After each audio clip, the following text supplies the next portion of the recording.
मनसूनल rainfall देखा आम प्रथम जून 1 जून रु 24 जुलाई पर्यंत टोटाल वर्षा है 541.5 मिलीमीटर, जोटा कि जहाँफल कि आमर पूरा राज्य में 16% अधिका वर्षा रेकर्ड कर वर्तमान गोटे अपर साइक्लोनिक सर्कुलेशन रही जोटा कि northern part of Gangetic west Bengal आखापाखी बांग्लादेश पाखापाखी रही जोटा कि समुद्र पतन ठार 9.4 किलोमीटर उच्चता पर्यंत विस्तरित होती टिल्ट कर झुंकी रही दक्षिण पश्चिम दिग को उच्चता सहित, जहाँफल कि वर्षा होबार संभावना रही। आगामी 24 घंटा राज्य में अनेक स्थान हल्का मध्यम वर्षा होबार संभावना रही,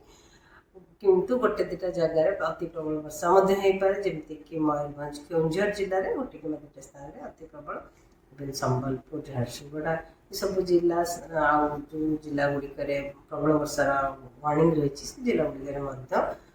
बिजुली घड़घड़ी सहित झटका पवन 30 ରୁ 40 किलोमीटर पर आवर रही संभावना रही। 25 तारीख में राज्य अनेक स्थान हल्का मध्यम वर्षा सहित प्रबल अति प्रबल वर्षा रही संभावना रही। केन्दुझर, अनुगुल, ढेंकानाल, कटक जिले में अलग जिला गुड़िक जमीक मयूरभंज, बालेश्वर, भद्रक, जाजपुर, केन्द्रापड़ा, जगतसिंहपुर, पुरी, खोर्धा, नयागढ़, बौद्ध, सोनपुर, बरगढ़, संबलपुर, झारसुगुड़ा, सुंदरगढ़, देवगढ़ जिले में